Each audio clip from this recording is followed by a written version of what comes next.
Okay, atin ito ibalik sa normal. Ikotin muna natin pa kanan. Ayan o, pa kanan. Yun, balik natin. Yan. O, pull na. Pag tumigas na yan mga kaibigan, pull na yan. Ibig sabihin pull na yan. Tandaan nyo lang pinaka-guide niya, yung uka niya. At saka ibalik na natin. Ikotin natin ang mga tatlo. O, isa. Dalawa.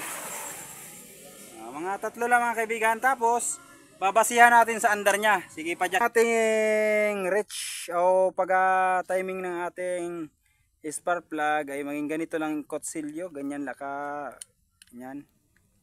Ganyan lang siya kanipis. Yun, makapasok lang yung kutsilyo. Okay na yan mga kaibigan sa ating sa ating para magkaroon ng minor. Yan, dapat nakapasok lang yan Sige, lagay na natin. Dali ka mo sa kapadamo sa score sina kay damo nga pausay.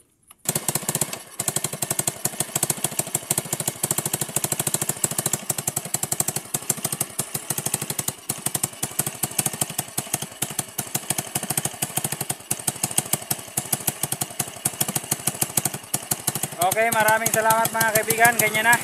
Thank you very much.